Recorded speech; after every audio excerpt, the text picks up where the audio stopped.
Hey, thanks for hitting play. Welcome to the Weekly. My name is Dallas Mora, and this is Celeste. We are the hosts of a YouTube channel called Geek Devotions. We are trying to reach the geek culture, or the people in the geek culture, and show them the love of God by using movies, video games, books, anything to reach them. And we take those things and we make these great devotionals every Friday, and we just let people know their love through these avenues. So you're probably wondering, why are we two very geeky people on the Weekly?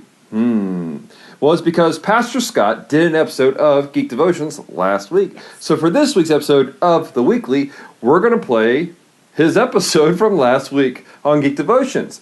Do us a favor, before it hits play, hit the like button on this video. Just right there at the bottom, hit the like button. Looks like this. Yep, it does. There's a big red button that says subscribe. Hit that button, and then the video will start. So ladies and gentlemen, welcome to the Weekly.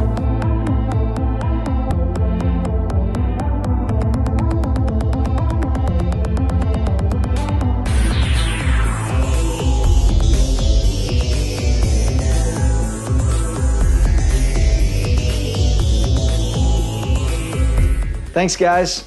Hey, welcome to the Weekly. My name is Scott Etheridge. I'm the pastor of the Healing Place, and you are tuning in this week to Geek Devotions, but this is the Weekly.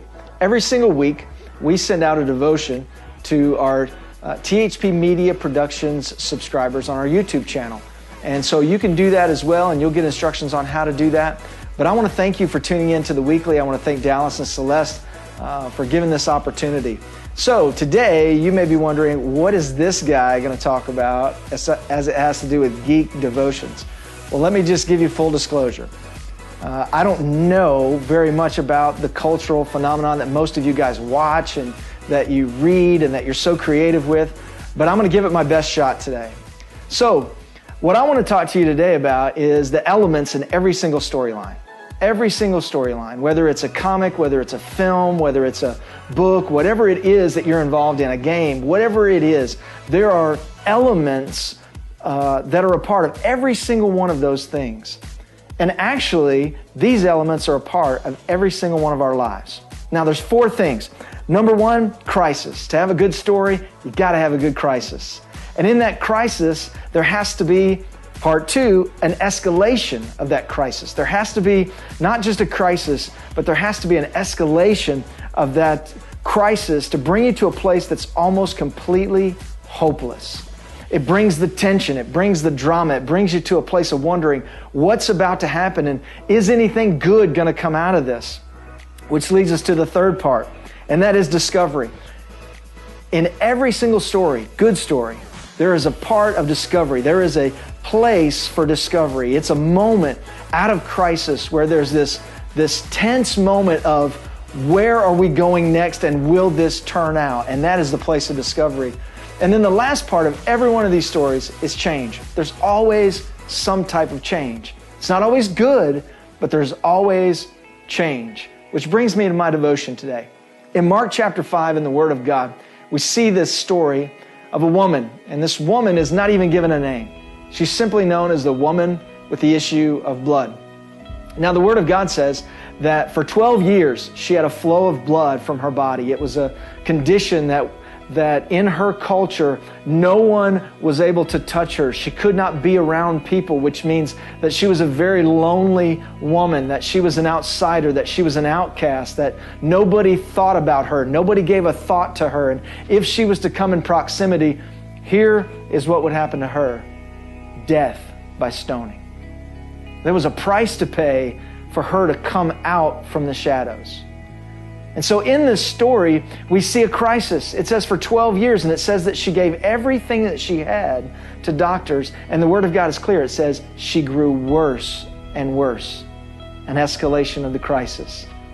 Like, what is going to happen with this woman? And all of a sudden we see that she steps out into the street, and the street is filled with people because they hear this man, Jesus, is walking down the street. Here comes the tension. This woman is supposed to be in the shadows. She's not supposed to touch anybody. She's not supposed to be in public. She's supposed to be the outcast, not thought of. We don't have to deal with her, but now everyone has to deal with her. She says to herself, if I can only get to the man and touch his garment, then I can be made whole. completely whole, well. And now I can live a normal life.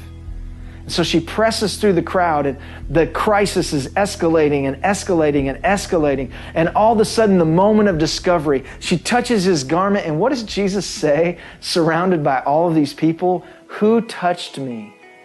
Really? The disciples are going, look, there are people all around, Jesus. What do you mean who touched? Everybody's touching you. And he says, no, you don't understand. Power left my body. Somebody has latched on to what I have, and they're taking it for themselves. They're getting something for themselves. And he turns around, and here's the moment of discovery for the woman.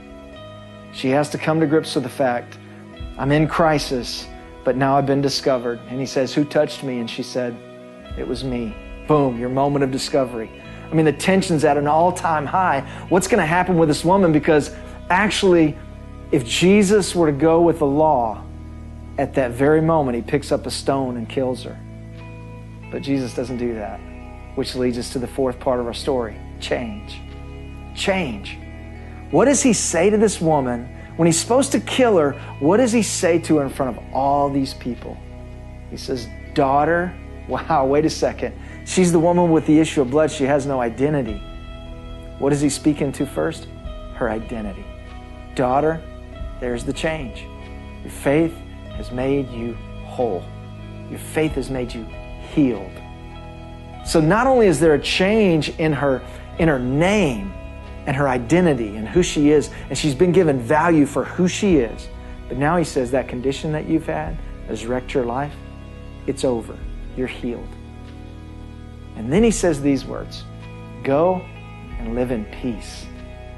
So it's not just a change in the moment, but it's a change that she can walk in for a lifetime. Now, let's be honest. We don't hear the rest of the story. We don't know how she dies. We don't know the rest of her life. It could have been bad. There could have been bad things that happened to her life. But just like every good comic, just like every good anime, just like every good movie, just like every good book or game, it brings you to this place, and it doesn't necessarily tell you how it's all going to play out. It simply says there was a moment, and in that moment, there was change. You see, just because change comes to your life doesn't mean that the rest of your life is going to be easy. Doesn't mean that this woman's life was easy the rest of her life. But there is one lesson. She had a moment of transformation in her life. One moment of transformation. And I can promise you from that moment, no matter if it was bad or good that came against her, she always came back to that moment and those words, daughter, your faith has made you whole. Go live in peace. Now again, I don't know what happened to the woman, but I can tell you in my life and in your life, we have those moments, we have those crises, and then it seems like when we have a crisis, everything else goes wrong. It's like this escalation of the crisis. But then we have a moment of discovery, a moment where everything is stripped away, stripped bare, and we're just left with just us. And then we have an opportunity for change.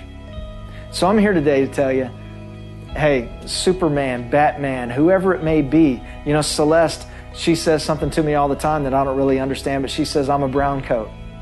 So there you go. There's my cultural awareness. I'm a brown coat. But in our lives, we come to this moment, and there may not be a Superman or a Batman or whoever it may be, but I can promise you there is one person for everybody, and his name is Jesus. And he will show up in that moment, and he will bring change. So thank you guys for tuning in to the weekly. I hope you guys have enjoyed this. And if you have enjoyed it, man, just let us know. Dallas is going to give you some information on that, and he'll let you know how you can get a hold of us. But again, thank you for tuning into the weekly, and thank you for letting me be a part of your world in Geek Devotions. God bless you guys. Okay, guys, well, I hope you enjoyed this episode of the weekly. We thoroughly enjoyed having Pastor Scott on our channel. Don't forget to check out THP Media's stuff on everything, platforms, social media, Facebook, everything that there is, THP Media has. Check it out. Also, don't forget to follow our stuff at Geek Devotions. Also, do us a favor and come over to our channel, Geek Devotions. There will be a link in the buttons up here and in the show notes down here. And we'd love to have you guys on our channel. Talk with us, leave comments on our channel. And just remember this one thing. We really do love you. So have a blessed day. Peace and love.